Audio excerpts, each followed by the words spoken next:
Choose life, choose a sport, choose a drop zone, choose a start time, choose a fucking big jump plane, choose turbine engines, speed, unlimited altitude, and endless horizons.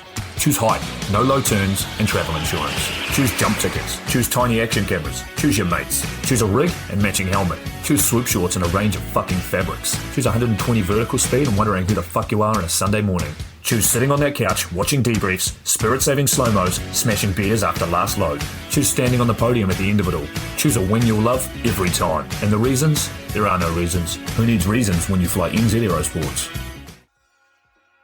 Of course, I absolutely love the NZ Aerosports business model. I mean, come on. One glance at an Icarus fuck yeah sticker and you know it lines up perfectly with the fucking pilot mentality. But outside their wonderful use of colorful language and a great company vibe, there's a long list of reasons to say NZ Aerosports, fuck yeah. NZ Aerosports blows me away right out of the gate as a canopy manufacturer with a bold offer. They give you 10 jumps on your brand new nylon to decide if you want to keep it, swap it out, or even return it for a refund. I mean, seriously, how incredible is that? That's like getting halfway through a prom and deciding you prefer the slightly racier date that goes down faster. Seriously, they do that. If you're not madly in love with your new canopy after 10 jumps, they'll let you swap it out for another size or model, or even get your money back. And the range of canopies they've got? Man, they've got a style canopy to fit every jumper and every situation with models you know and trust, like the Sapphire 3, the perfect choice for the beginner or intermediate canopy pilot. The Crossfire 3, when you're ready to kick it up that elliptical notch. The JFX 2, if you're looking to up your new swoop game. The Leia as the workhorse and dirtwater dirt beast, or the Petra. The Petra cranks out crazy power and is nothing short of a record breaker. But hey, it's not always about speed either. Take the Kraken. Built as a low pack volume canopy specifically with wingsuiting in mind, she gives you all the performance you're looking for with the reliability you need that'll have you itching for that next formation, rodeo, or puffy cloud. So the equipment is top of the line kick-ass stuff as you already know, but how about the team? Well, the customer service gang is there to sort you out whenever you need them. Maddie and Beto are always there to help with Jen holding the reins.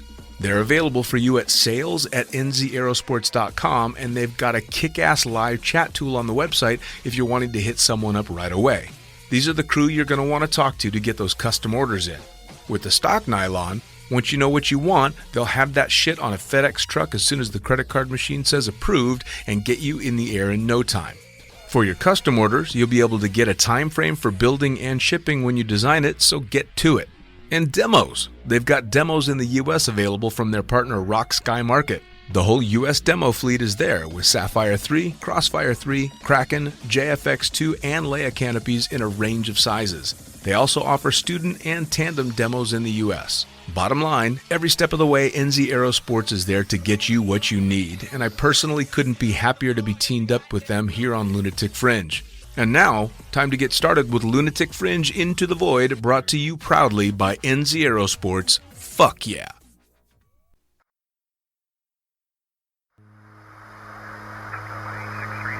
Coming straight from the cockpit, it's another episode of Lunatic Fringe with the fucking pilot.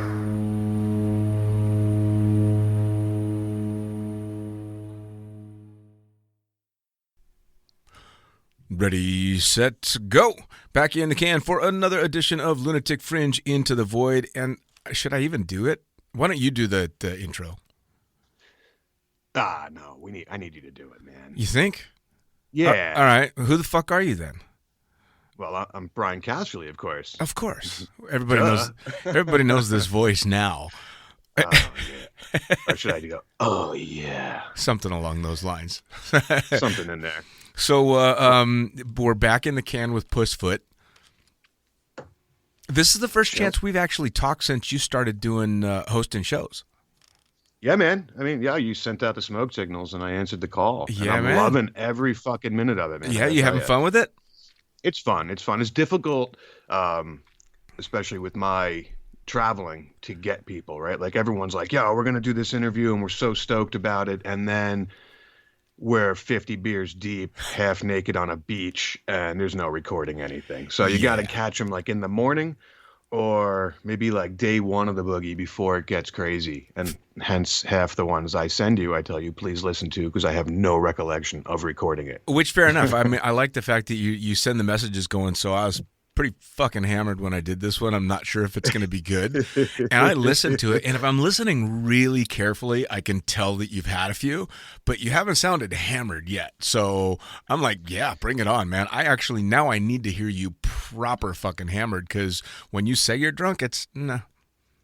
Oh, but Dean, you got to remember, I'm like a complete functioning alcoholic, apparently. At least that's what the wife tells me. So cheers to that. When I'm like, yeah, blackout drunk. Well, I only got coffee right now because it is 8:00 in the morning. But I got it's a work day. Nice red wine. So I got a Yeti filled with coffee. Well, there you go. The other issue I'm dealing with is with my skin condition, the medicine they has me on.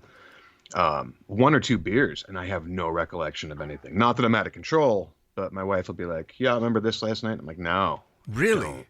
Yeah." It's It's prednisone. It's messing with my liver and the ability to, tune out some of the fuzz. I'm pretty sure that on the label for prednisone it says don't drink alcohol.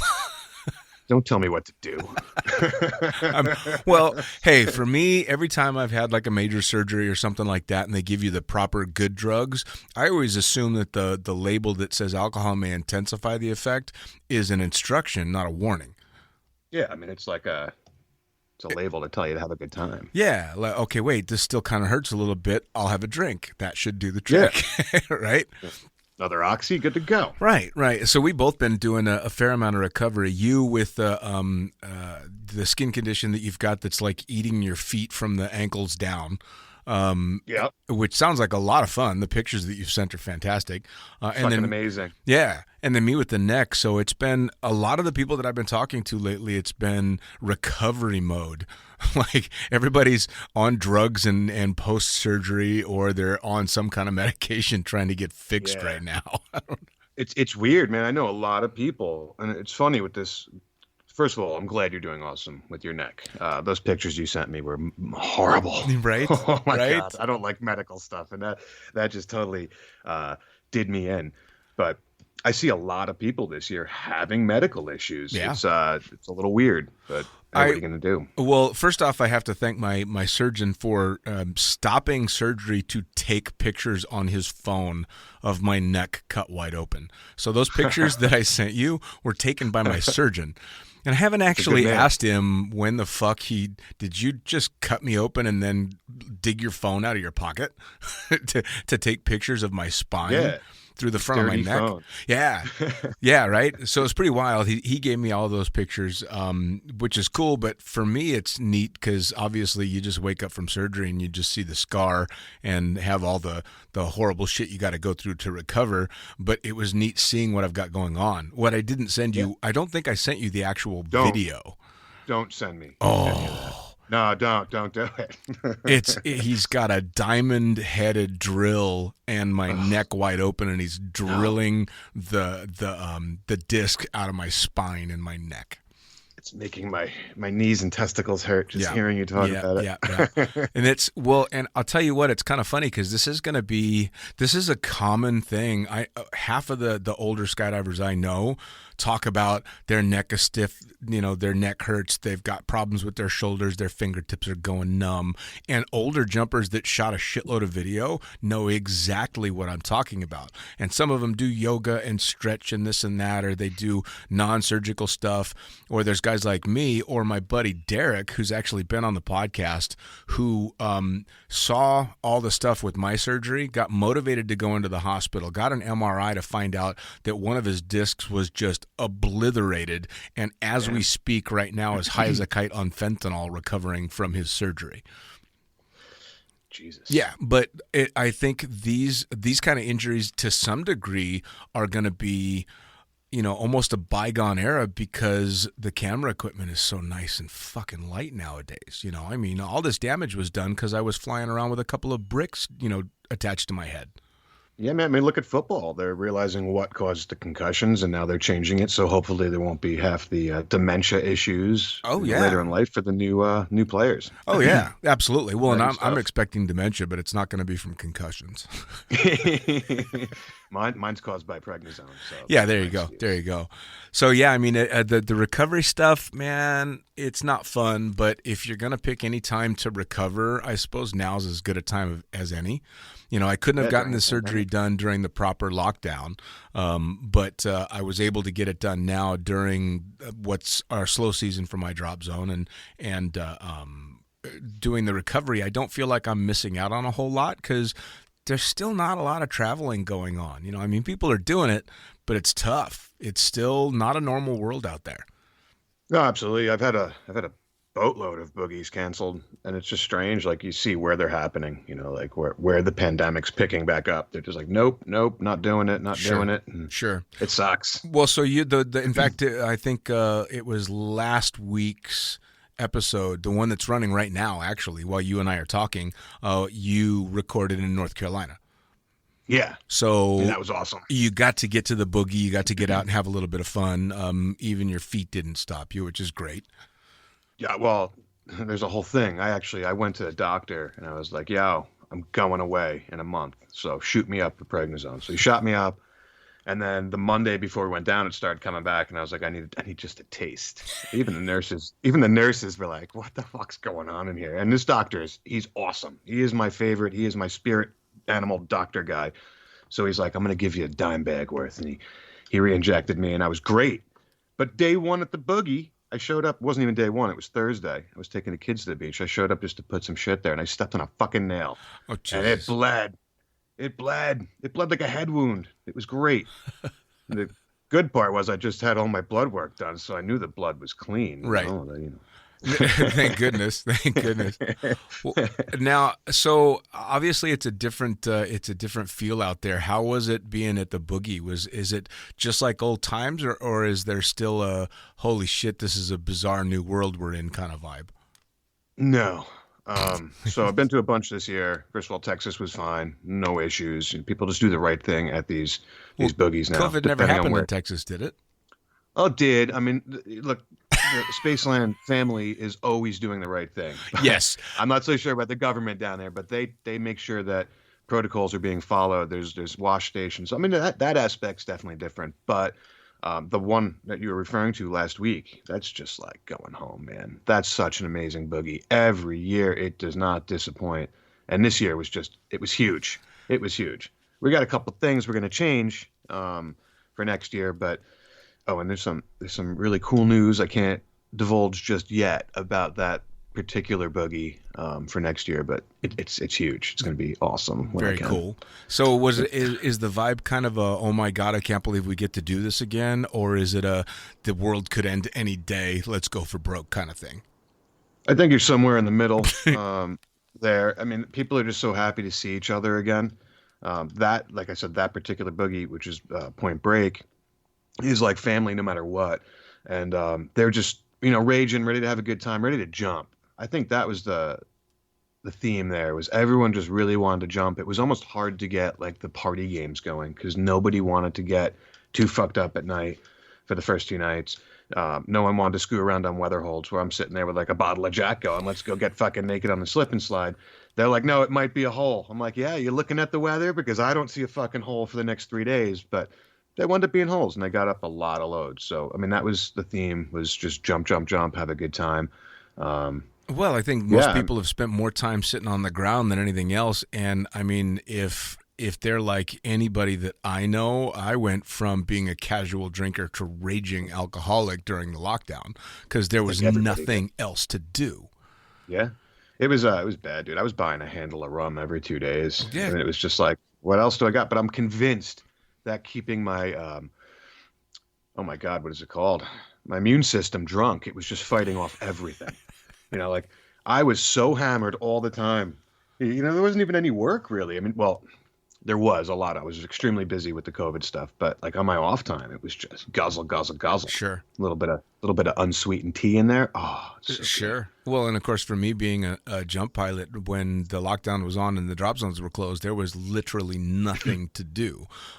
Luckily for me, I'm a big red wine fan, so I just convinced myself that all those little tidbits you hear about how red wine is good for your heart. It just means that I must have an amazing heart now, because I went through a lot of fucking red wine. Fuck yeah. I mean, well, rum's good for your soul, so I know I'm getting into heaven. There you go. Yeah, fair enough. And I became a pirate, so that's a lot of fun. Nice. Well, I mean, it's... Yeah, that was... Go ahead.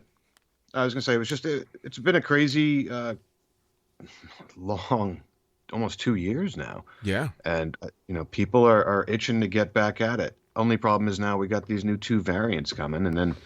the country or the world divided on the shot.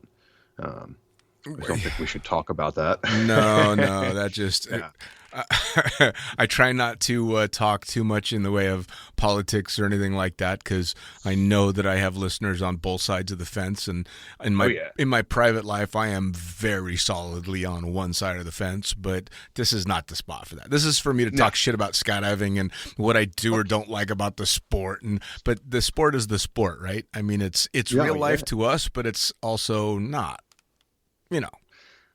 Oh. I mean, you and I mean, we live, breathe, eat it. It's absolutely a lot to do. But absolutely. I gotta say, man, I'm on this now 3 times. I'm feeling pretty goddamn fucking important. It's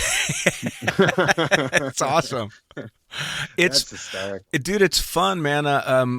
We'd had multiple conversations and then done the podcast a couple of times, and again, it's always the same old stories from me and the same opinions and the same way of looking at things. And you've got a unique way and a unique take on things. And you're much heavier into the whole boogie thing and the big PR side of things in skydiving than I ever was. I've been a workhorse the whole time and never really did the whole boogie party life. So I couldn't have thought of a better person to take it over to talk on just a different wavelength, because my stories get old just like everybody's.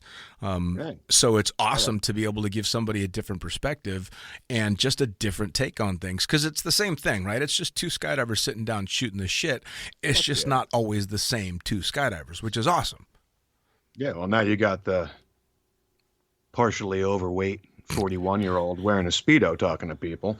That's, hey, it's a good time. Which is awesome. Well, and it's different ways to get people to tell their stories, right? And it's different demographics, too. I mean, you're talking to different people than I would, because I don't know the same people that you do. So it just kind of involves a different little sectors of the sport, which is fucking fantastic.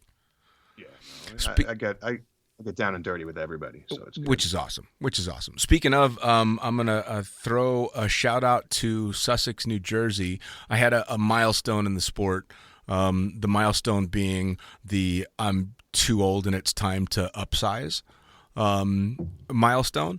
After upsize for safety. Yeah, absolutely. Well, after the surgery, the canopy that I was flying occasionally can have a cracker of an opening, and I don't really need to be flying a sub 100 potentially hard opening canopy when I've had 4 fucking discs removed from my neck. But it's still an incredible canopy, and I had an incredible rig, and I ended up putting it online for sale, and it got picked up and bought in about 30 fucking seconds flat by a gentleman that works and jumps and packs his ass off in Sussex, New Jersey, and when he first sent me the message that he was buying the rig, I got the message, and it was like, how do I send you the money? And you almost instantly think, well, what is this scam about? Who the fuck does this? But he was not kidding at all. So I sent a couple of very tentative messages going, well, if you're sure you're interested in this and that. And then I had mentioned something about the fact that Junior was the one that had packed the reserve. And he said something about having heard me talk to Junior on the podcast. And I'm like, oh, like, you know who I am? And he's like, dude, in Sussex, you're kind of a local legend. And I'm like, dude, I'm going to give you a discount. Like, Who bought it? Here you go. A guy by the name of Patrick out in Sussex, New Jersey. And he's one Patrick's of the... cool dude, man. You know Patrick? Yep. All right. So Patrick, he has my baby. His baby now.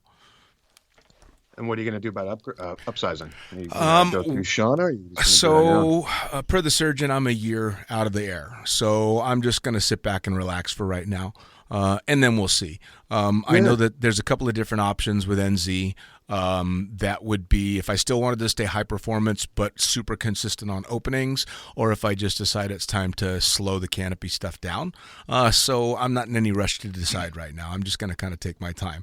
But it's super cool knowing that my rig is now getting shredded at one of the old drop zones that I used to jump at halfway across the world. That's pretty awesome. It's fucking cool, right? Yeah. And speaking of canopies, man, I got to give a shout out to NZ for that Sapphire. I love it. It's awesome. Yep. Got to jump at North Carolina on one of those holes. It was a large hole. Here's really fucked up. When I was packing to go to the boogie, because of all the prednisone I'm on, my connective tissues are super weak. And when I took the van seat out to fit all the gear and what I was bringing down, I also brought down my entire family, so that van was loaded. I popped a tendon in my arm. Jesus And Christ. by the time I hit Delaware, I couldn't use my thumb or my index and pointer fingers. Like I couldn't even like squeeze anything. I'm like, oh shit. So I was debating on if I should jump or not. And being a really smart skydiver that had a moment of sobriety at this boogie, I was like, I'm going to go test out this damn canopy. And I wound up jumping, but I was going to jump solo in case I went in because I couldn't pull. I didn't want no one on that, no one on that load. So a couple of my good friends were like, no, fuck that. I'm going to pull for you if you can't. And I'm like, all right, this is totally smart, right? Like I'm going to jump when I don't even know if I can A, reach or B, grab my pud and pull it. So my homie John, thank you, John Borganova, he jumped with me and we had a plan at like 4,500 if I'm like giving him the sign. Just fucking whale that thing out of there for me. But I was able to pull. And yeah, that canopy was like butter. And I was able to go surf some clouds that were not close. So I didn't surf them. They were within, guidelines away. Fair enough. You stayed legally as far away from the clouds as you... Exactly. With quote signs. But I did all my test flares and I was doing deep toggle turns and yada yada. And by the time I landed, I was almost in tears. My arm had swollen by like 2.5 inches. It sounds like a fucking rusty door and I'm trying to move it. And I'm like, all right, I guess I'm done. So it was party time after that. But yeah, that NZ Aerosports Sapphire 3, thank you so much. It's awesome and it's beautiful. And I got tons of compliments on the pattern. So and you guys rock. You can fly it perfectly with a trashed arm.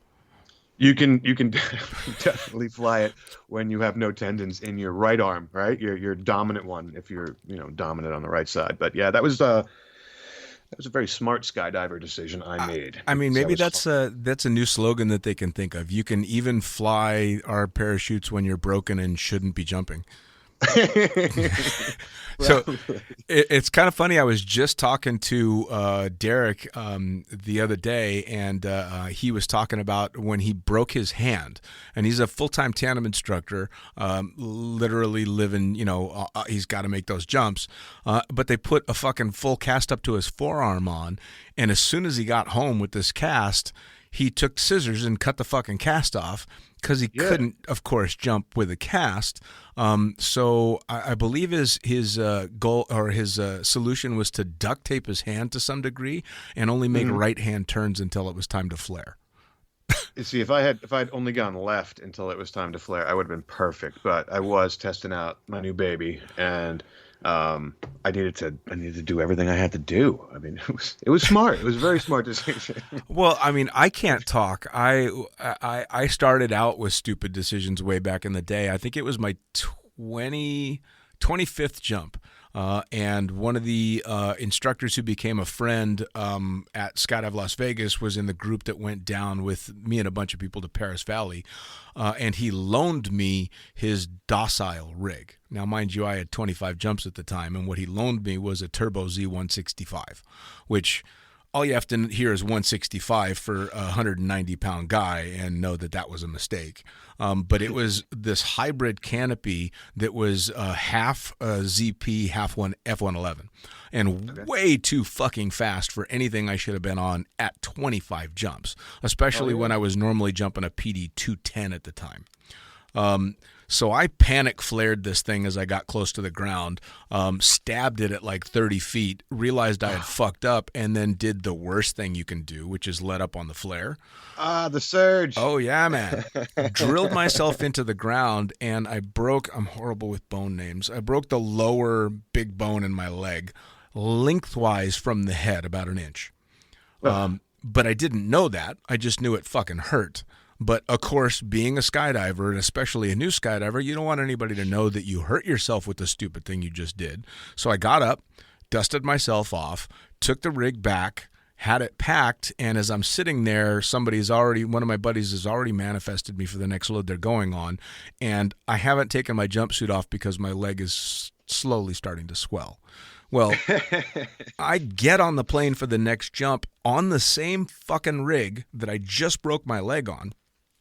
And being the smart guy that I am, when at about, 8,000 or 9,000 feet and I could no longer bend my leg because it was so swollen below the knee, I opted, of course, not to stay in the airplane, but to go ahead and jump out on this canopy again. Luckily for me, my second landing was dramatically better than the first. Well, because you learned. Oh, yeah. I was a quick learner on that one. Landed and stood there, and my buddy Sammy was like, dude, come on, let's go. And I'm like, nope, broke my leg. That's it. Busted. These motherfuckers, this is at least skydiving back in the day. I'm sure it would still happen now. These motherfuckers let me sit on the grass in Paris Valley the entire day with nothing but a couple of aspirin in me, and then made me ride in the back seat of the car all the way to Vegas, where they dropped me off at the stairs to my apartment building. I don't think that happens anymore. I gotta be honest. Oh, dude, I had to wake my then girlfriend up at 1 o'clock in the morning, who had to take me to the hospital, and she was not a fan of them, me, or the sport. Oh, poor baby. Yeah. Well, you can't even get mad at her. I mean, no, dude, it was a total fucking bonehead thing to do. Of course. 12 hours later, like, I need to get this set. Oh yeah. And of course, I was back jumping again like 3 weeks later when the doctor told me it should be like 6 to 8 weeks before I do anything stupid again. Of course. You pretty much normally take what the doctor says and cut it in half if you're a skydiver, right? Yep, exactly. You have to. I mean, look at me with my ankles. I now have to wear a size 11.5 on the right and a 10 or a 10.5 on the left because I just kept breaking my ankle. Not skydiving, by the way. Only doing stupid shit with the kids, like skipping or whatever the fuck we do. And then I'd go jump, and I'd have a tear in my eye, the whole time. Or go load organize, and they're like, yo, you shouldn't jump. Your bracelets are swollen 3 inches into your ankle. But yeah, I'm going to keep going. Yeah. No, we are. Well, what is it if you're going to be stupid, you better be tough? Exactly. Yeah. Fair enough. Now, I know you've got some other stuff going on that you were going to tell me about. What have I got going on? I'm drawing a prednisone blank here. What do I got going on? Well, I don't know. I know you've been working your ass off. Oh, fuck yeah. Working like a pig. Apparently, COVID is basically over, and with what I do for my big boy job, we're setting up the concerts, and there's always storm response and stuff like that, but super busy with concerts. I got really into sailing, man. Into sailing? I'm hooked. I am a fucking pirate. I am Ahab. I love the boats now. I had boats my whole life, but now I'm getting hooked back on sailing, and I kind of feel like it's a good transition for a skydiver, right? Like, we love the wind. We need to grab it in certain ways, and now all of a sudden I'm using it in a different manner. Well, when I went and jumped for a season in New Zealand, we were down in Paihia, and we got to be friends with people that did the Wednesday and Friday night yacht races in Paihia, so we'd go out on the boats all the time, and it was pointed out to me very early on how like a canopy that sail is, or how like a wing that sail is. And the tabs that show you where the wind is blowing and when it's stalling out a little bit, when you should tighten the sail and when you should loosen the sail. And there's a lot of parallels to... a ton. Absolutely, and it's super cool, and it's all that cloth, right? It's the canvas, and like you said, the things, the tells. You get it. Your sail starts to bluff out. You're trimming it. You're always working. So like rather when I used to boat on my go fast boats, it was about the destination or how loud the boat was. Now it's about the wind and sort of becoming one with it and just doing whatever you have to do to move. And it's like heroin, Dean. When you catch like a good reach and that boat's heeled over. And then you lose it. You're like, oh my God, I need another. And you're sitting there looking for it. So I got hooked. I got my kids sort of hooked on it. And then the wife was like, hey, get a boat. And I've been losing out on every boat I go to buy, which sucks. And I finally found a nice little yacht, and I'm going to probably pick it up in the next few weeks. So we'll see. Jesus. I know where I'm going to come fucking hang out. Yeah, well, you better wear a Speedo. Oh, of course. Just got to have a Speedo on. I've been doing a lot of that again, too. I've been doing those Facebook Marketplace ads. And they're getting to be a little out of control. I did one for sailing, and there's like a picture of me like spread eagle, fucking wearing a tiger striped Speedo and a captain's hat, and I put this nonsense thing up like how my mast is stiff and I love it moist, and I had 1 million people reach out, be like, yo, can I come on the boat? And I'm like, are you guys stupid? Like, look at this ad. And think that this is real. And I think I called myself Captain Ron in that one. And then after that, I got the red Speedo like Captain Ron. And then I got to test that one out the other night when we got hit with Henry, or whatever the hell it was called. And the pool was overflowing. So I went out there and undid it and put up a pool boy ad again. And then I got the texts that made me realize that there's a lot of people masturbating to my photos. I would say that's disturbing, but to be perfectly honest, at my age, it doesn't shock me anymore at all. It does. My wife was like, "You're okay with it?" I got this one text where it was very clear and very cryptic, but very clear that this gentleman wanted me to come over and take the D. And I showed it to her, and she's just like, "Oh," she's like, "You gonna stop doing this?" I'm like, "Fuck no!" You know how awesome it is to know that somebody is rubbing it out, thinking about me. I'm like, I'm cool with this. This makes me feel wanted and special. I'm like a fucking has-been 41-year-old overweight fucking drinker. And here these gentlemen are servicing themselves looking at my photos. Hey, that's totally cool. What's that? There's a service that you can provide now where you record yourself giving messages to people, like birthday messages. What is that? I don't know the name of it, but I should start doing that. Yeah, that would be great. Like they have famous people doing it all the time. You can get all these different old, slightly has-been famous people recording messages for you, and like Ron Jeremy has one, and so that would be fucking hilarious. Charge 50 cents a message, something like that. Why not? I could definitely handle it, and I'll use that voice that you call Smokey. Oh yeah, that's it. Absolutely. I mean, you got to have something to do when you can't get out to the drop zone and skydive, right? That's exactly it. And you got to keep people smiling, man. That's my whole life, is just let's make people happy. And out of the, let's say, 100,000 likes on the last one, there was only like 6 Karens that got mad at it. So that's fine. The only problem is I'm making my kids take these photos. So that's a little. Is that not grounds for fucking removal from the household? I don't think so. I mean, look, Speedo is worn all over Europe. No big deal. So why should it be a problem in America? It's very free. Yeah, no, I'm not going to disagree with you, but damn. I didn't realize the kids were taking those pictures. Those poor fucking kids. Well, some of them. Did you see the tutu video I put up on TikTok? I have not seen the tutu video. You're going to have to send that one to me. I will have to, but it was February 14th. I was pretty liquored up, and I put on a cookie helmet and a rainbow tutu and went out to the middle of my town. Oh, you did send me this. You did send me this. Yes. That was filmed by my daughter. But she's my little badass, man. We fucking ride. Oh, we got really big into e-bikes too. So we've been riding e-bikes. They do like 40 miles an hour, and it's like me and my daughter just cruising around, listening to Neil Diamond.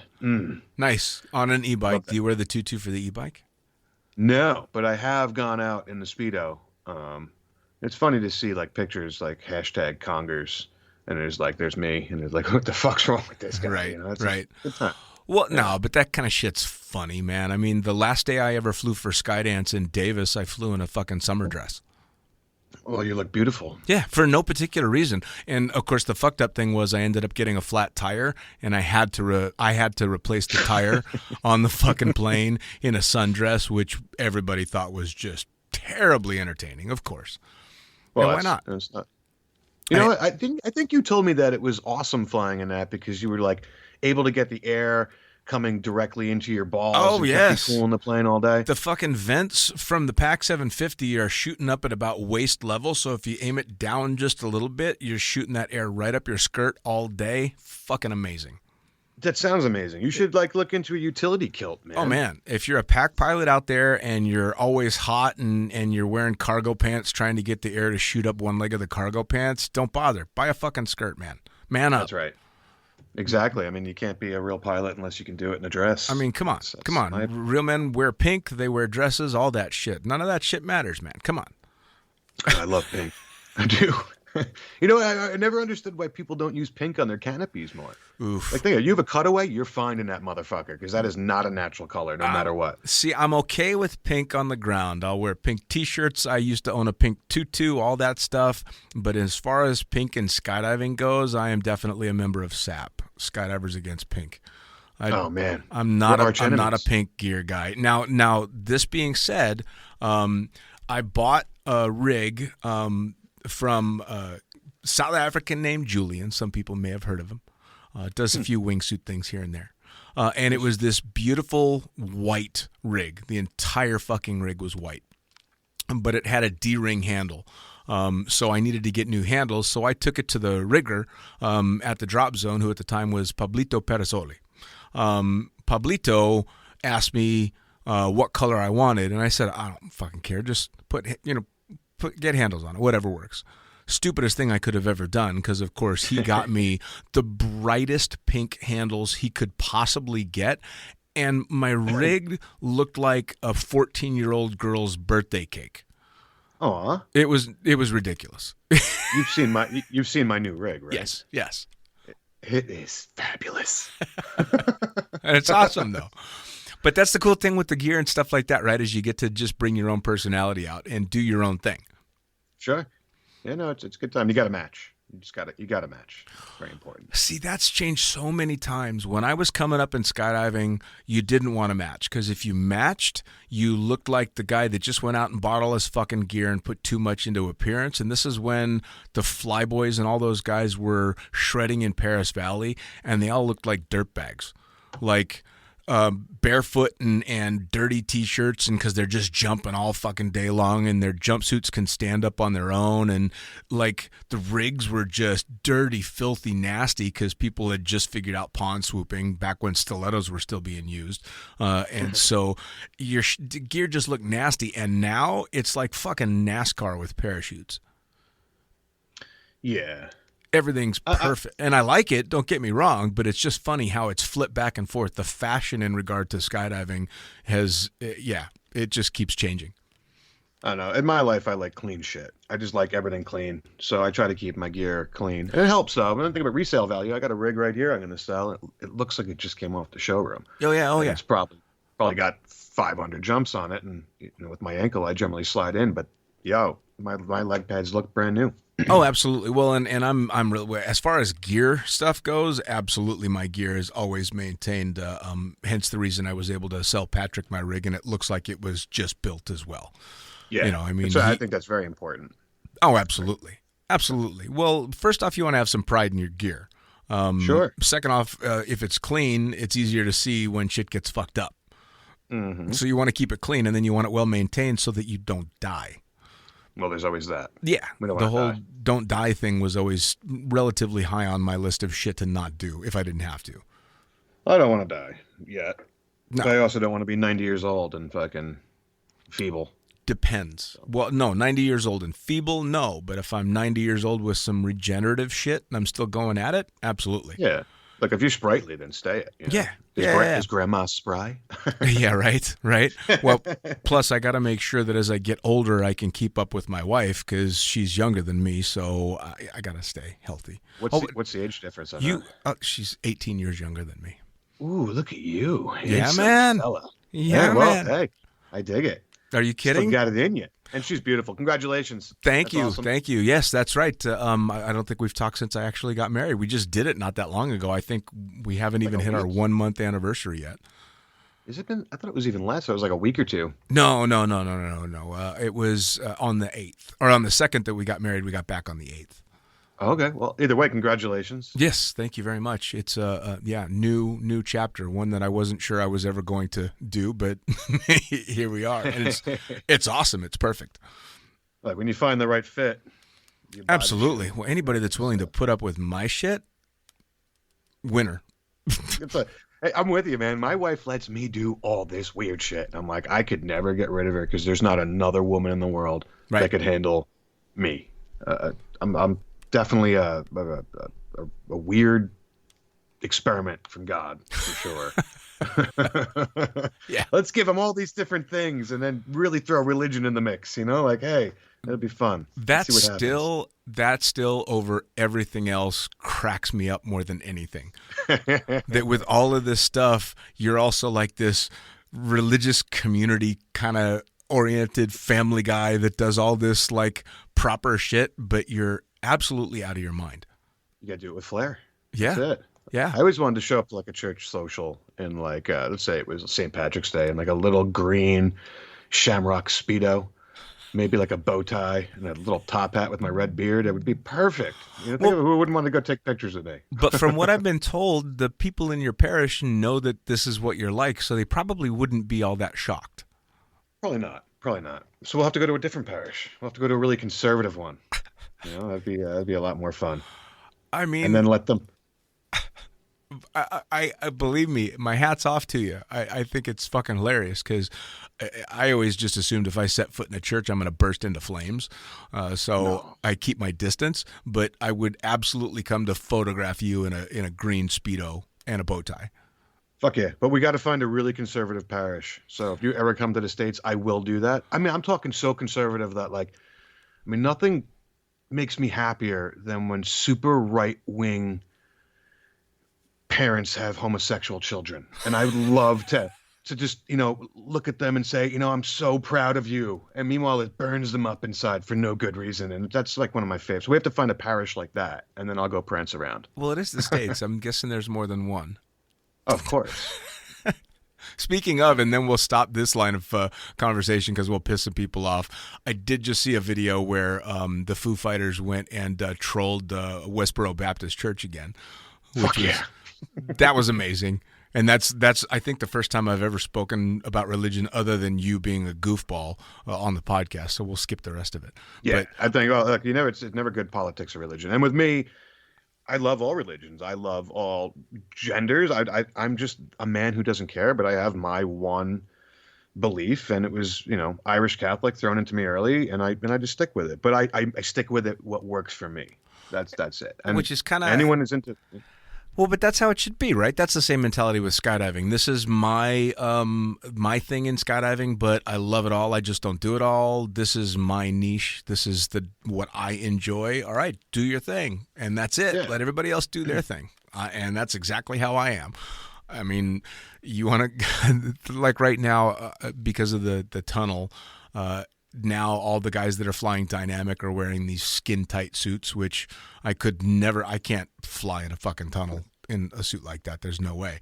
But now they've made their Now they've made their way into skydiving. So it's the same thing. I'm like, oh, well, if that's the direction jumpsuits are going, I guess I don't get to fucking I don't get to do that anymore because there's no way you're getting my ass in one of those suits. Skinny jeans. Yeah. I'm not a skinny jean kind of guy. That's all. Yep. No, I started out when people were still finding the old brand X super baggy suits, and you'd wear baggy pants and baggy top or just a big baggy jumpsuit. And then me being, I'm 5'9", and most of my tandem career I was about 190 pounds. So half of my students were fucking taller than me. So I always wore a baggy suit doing tandems because I wanted to be the one in control. Sure. So that's what I always knew. So it took a long time for me to transition to go out and do a fun jump in a pair of swoop shorts and a t-shirt because I was so used to flying in a jumpsuit. Oh, man, I tell you, that last jump, I'm sure you've seen the pictures where I'm wearing the Icarus shirt. That was the first time I've jumped in a t-shirt and swoop shorts in so long. And Oregon has been really hooking me up. They're an amazing company, by the way.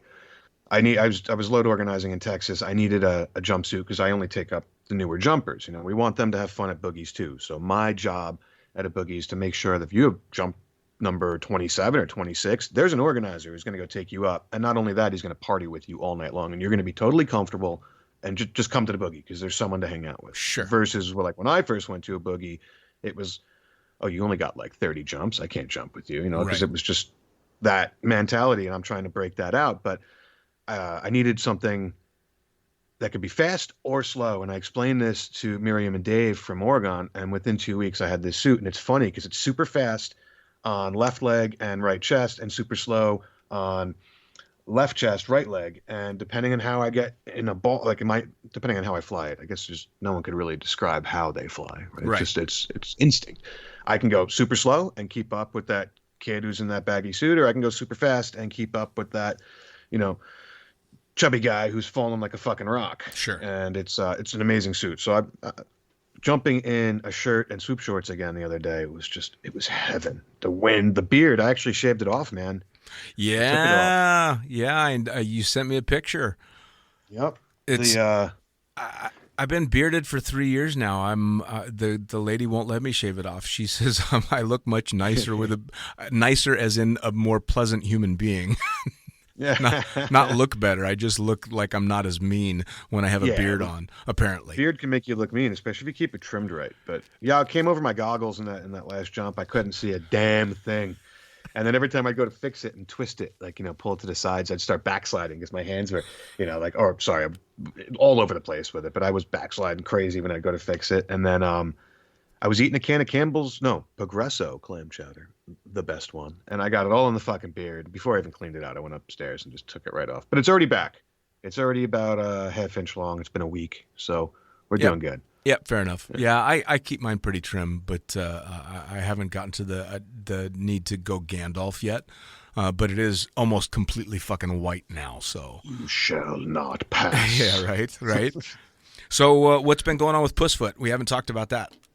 Pussfoot's still going good. I sort of took a little bit of break on writing just because with COVID, and you know, I needed a mental break from that as well. I figured if I'm taking a break, let's just have a mental break. So I've got a shit ton of content I have to get put up. Yeah, we're still doing as many boogies as possible. You know, there's a whole team of guys that are going out, and it's fun, and we've grown. I mean, the website's getting so many hits. Again, it's not about money, Pussfoot, right? It's about the community. Sure. So we're adding new designs, trying to keep jerseys super cheap. Don't care if they sell. They do, awesome. And that's basically it. But within the next month or two, we're going to start hammering a piece of content or two a day again. But, you know, I've sort of fallen in love with helping you with this podcast, man. So, you know, I got some plans for what I want to do on my episodes, and I'm obviously always going to talk through what I'm going to do. But I like getting to the newer jumpers, man. I like getting to the I don't want to say nobodies, but the people that think maybe they're a nobody, but they're not, right? 'Cause who's a nobody in this sport? Nobody is nobody in this sport. The coolest thing that I've found so far, and this podcast has been going on for a while now, is that the big names that I've had on do really well, but the best episodes I have are the ones that almost nobody's heard of, and there's a reason for that. Mainly because those people are so stoked and so excited, they get the word out and want everybody to listen in on the podcast, and it just kind of spreads this excitement, and they're so stoked to talk about this amazing new sport. One of the episodes that I did that was really, really good was with 3 tandem students that had just jumped a few hours before, and they were that's a great idea. Yeah, man, they were super fucking stoked, and we all remember what that was like, you know, that fucking glow you've got a few hours after you've jumped, and you're starting to get tired because the adrenaline's gone, but you still got this dreamy look in your eyes. And so I was able to get them sat down and start plying them with alcohol and talk about what they just went through, which was fucking fantastic. And newer jumpers just have a level of excitement, and I don't know if the word innocence is the right word to use, but it is kind of fitting that they talk about it with just this reckless abandon that is exactly how we all used to be, you know, and you get to be a salty old dog like me that's been doing it for a long time, and to hear that and to see that is fucking awesome, because then I remember, oh God, I remember being like that. Now if I had a fucking hangnail, I'm going to go, I probably shouldn't jump. But I was jumping with a broken fucking leg because I could not wait to get back in the air, So it's neat to see that thrill. So believe me, I applaud it. It's not about the names. People aren't listening to this podcast because they necessarily want to hear the rock stars, although talking to the rock stars is fucking cool as well. It's always fun. Always fun talking to the rock stars. But like you said, the newer jumper, not only are they going to tell everyone about the podcast, but they're going to be super stoked to be on it. And, I hate to tell you this, Dean, but your podcast has become quite the podcast. It's a big deal to be put on here in the community, especially in the Northeast. I mean, everyone's like, yo, you're doing, I have more people hitting me up to be on that don't show up here afterwards, which pisses me the fuck off because now I've just like cleared my schedule on a Wednesday night and no one shows. But then they'll be like, oh, I'm coming. I'm like, look, when you're ready, you let me know and we'll set it up. But you got to come here because I need to use my mic, yada, yada. Right. It's fun. The best ones are the ones that we don't even know we're doing. Like, for instance, the one with James. He just wound up showing up at my house on the 4th of July and we got tuned up, proper tuned up. And then we took out the e-bikes for like 3 hours and got even more tuned up. And I'm like, let's go record. And that was the last thing I remember. Only reason I even knew we did that one was because I saw the email still opened and it was sent, like in the sent file. I'm like, oh shit, what did I send? That was funny. Same with Todd. I knew we were doing it, but in the morning I wasn't quite sure if we did it. Sure. I've had a couple where we got proper tuned up. I mean, the one intentional drunk skydivers. Actually, I've done 2 intentional drunk skydivers, both of them starring Moss, who sang different versions of Bohemian Rhapsody at the end of them, and then passed out on my sofa and vomited in a pot for a couple of hours. But I have sent multiple jumpers away from my house fucking done in, which I always take great pride in. Always. I mean, there's nothing better than that. No. As long as it's in an Uber. We don't want anyone getting killed. Oh yeah, no. Everybody cabs it. They all go out in a cab, but proper hammered. And then I get lucky. Like I had Airwax came in and sat down and brought me a beautiful bottle, 2006 red wine that we sat around drinking during a podcast. And that's the reigning fucking world champions at the time. As they're shooting the shit, and they bought me wine. Come on, guys, this is fucking amazing. When I got Craig Girard to sit and talk shit with me in a toilet. I like the hot pepper one, the sauce. Although I still feel like I need to send you something that is, I don't want to say unbearable because I love the heat, but my garden is just going crazy right now, and I've got all sorts of different hot peppers. Bring it on, man. My old compadre from the Skydive Las Vegas days, Paul Weasel Wetzel, out there makes his own hot sauces, and he sent me some. They were fucking delicious. And he sends me 3 bottles of hot sauce, and then he sends me this container of a powder. And in the note that he sent along with it, he's like, the powder is just a powdered version of these sauces. Do not sniff the powder. So, of course, what is the first thing I did? You open the cap and you think, well, I'll just sniff lightly. Nah, that didn't work. I fucking paid for that shit. But it was the show Hot Ones got me hooked on the hot sauces. And so I bought an entire season, and that led to the episode of a bunch of us here eating the hot sauces during the beginnings of COVID, frying ourselves on that. But it just kept going and going and going. And now the hottest hot sauces I have is one called Godslayer that is 6 million Scoville. And I just ordered and should soon receive one called, and this is the best fucking name for a hot sauce ever, Regret. And it is by the same company as Godslayer, and it's 12 million Scoville. I don't know how many Scovilles my powders are, but I got to think. I can't send you peppers, right? Because you're a world away. Yeah. I'm going to have to dehydrate and make my powder for you. And I give this out in like dime bags. It's the only way I can ever really send it to people, but I'll send you last year's batch. And then when I finish, with ripening what I got going now, and I'm doing a cross between a scorpion and a ghost, and I'm doing a reaper bush. And then I have these little Tabascos that are coming out. They're hotter than my ghosts. Habaneros always, but The powder smells like dirty feet, and you use just a tad little pinch of it, but it is fucking boss. I mean, it's Awesome. instant sweat and good flavor. I got to do a hot one here. I got to get a whole bunch of people, and I took out some seeds from my van. Not that you can see this, but I got a cool little setup in here right now, and we'll have to get some people over and emulate your hot pepper challenge podcast. Dude, I'm telling you, it is so much fun. And I went on Amazon and I Googled the hot ones, and you can buy entire seasons. To this day, though, even Godslayer is not anywhere near as bad or as brutal as Da Bomb from the show. It is Da Bomb. And the reason Da Bomb is fucking horrible is because Da Bomb uses not just natural, but chemical additives for the heat. And That's cheating. Oh, it's obscene. It's insane. Like, you feel your butthole start to heat up just in the knowledge that eventually this stuff's got to come out that end. It's bad. It's just that's a good name for one. Good old shit in the pants sauce or something man. like that. Yeah. It's the ring warmer. It's woof. Dewormer. Yeah. Oh, I like it. That's what I'm gonna call mine. Dewormer. There you go. That's the name of my powder now. It'll pretty much fucking kill everything. That's for sure. Oh yeah. Well, dude, I definitely have been digging having you take over the podcast and a new take on things and kind of a new angle on things and just a nice new vibe. It's a little bit of back and forth and people get a different taste, and it's nice to have just a different energy for people to enjoy on top of the stuff that I'm doing. So it's been fantastic.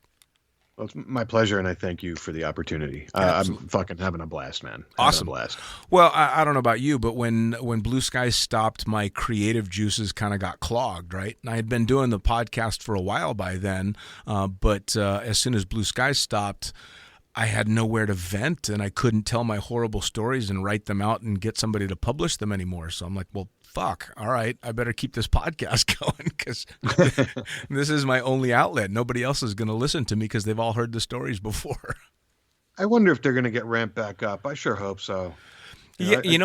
I've heard different things, and the last I heard, there was a hope that they were going to relaunch, which would be fucking amazing, man. I wrote for them for 10 years, and I loved every bit of it. I think it was fantastic, and the crew there were just incredible. I've known Cola since 2004.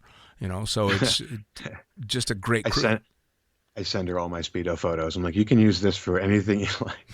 She's just like, oh my God, Brian, I can't with you. Yep. Every week she gets a new batch of them. And why not? Yes, and thank you for having me on that mailing list as well. How about the one yesterday where I sat in gum? Yeah, that was pretty fucking. It took me a minute because I had just woken up, and it was the message that was on the phone. So I hit the button, and I'm like, sat in gum. What is he talking about? And I hit the picture and went, oh Jesus Christ! I'm like, all right, with all due respect, I literally looked down and that was hanging out, and I'm like, huh. I sat in gum, and then I pulled it out a little bit, but that was nature telling me that I needed that photo. For those that haven't figured it out, yes, part of his fucking scrot was hanging out of the side of his Speedo. Horrifying. Absolutely horrifying. Oh man. Well, so I know you've got a line on a bunch of different guests that you want to talk to, so I'm excited to hear who you've got coming up next. And like everybody else, I'll be waiting for your episodes. I don't listen to mine, but I listen to yours. I don't listen to mine because I was there. I know what I said. Hopefully people enjoy it. Hopefully people like what other people had to say. And I've taken on a new policy too, with the exception of this episode with you and I, of trying to talk as little as possible because the shit's not about me. It's kind of like a tandem skydive, right? It's not my skydive.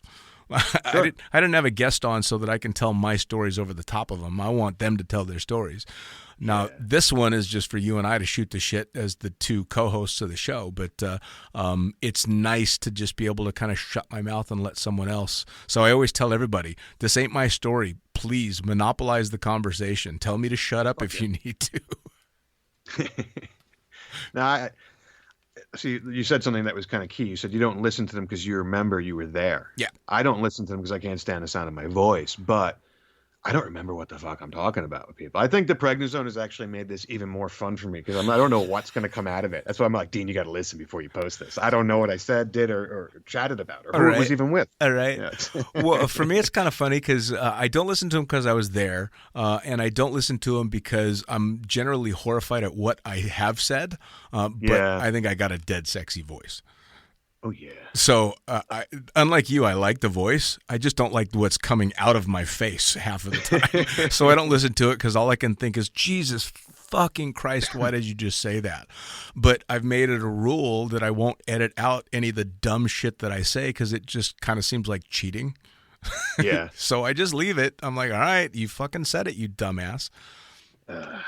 Why not? It's nerve-wracking for me when I send them over and I have no idea what's on there. It's I'll tell you what, and I'm sure you've noticed this now too. You can sit and have a conversation with someone a million times and it's all natural and comfortable, but as soon as you fucking put a microphone in someone and turn on that light, a different person pops out.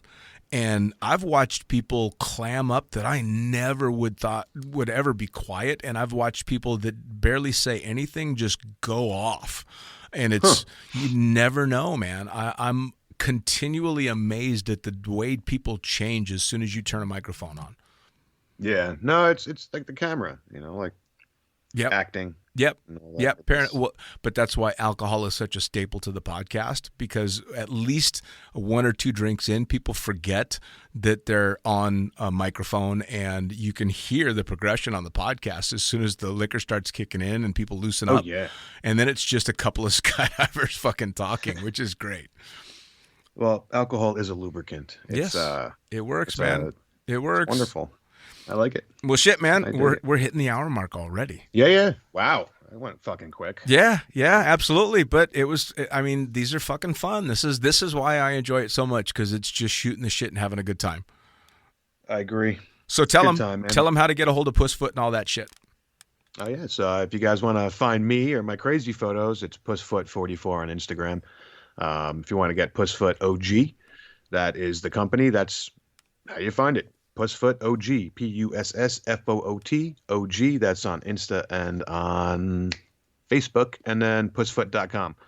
So yeah, come check us out, man. Just awesome. A community of a bunch of people having fun. Awesome. And they can find you doing the episodes here on Lunatic Fringe. Yeah, fuck yeah. Fucking badass, man. As always, thank you much. Appreciate you. All right, brother. Blue skies. Blue skies. All right, there it is. Both the hosts of Lunatic Fringe. Another one in the can, brought to you, as always, by, come on, NZ Aerosports. Fuck yeah. By Summit Parachute Systems, Jarrett Martin kicking ass with the family out there. Amazing rigging courses, incredible pilot rigs. Pussfoot.com. You just heard him. You know how to get a hold of him. And, of course, me, The Fucking Pilot, thefuckingpilot.net, theprincesspilot.com. Go to the same place, all the podcasts and the books. We'll do it again next week.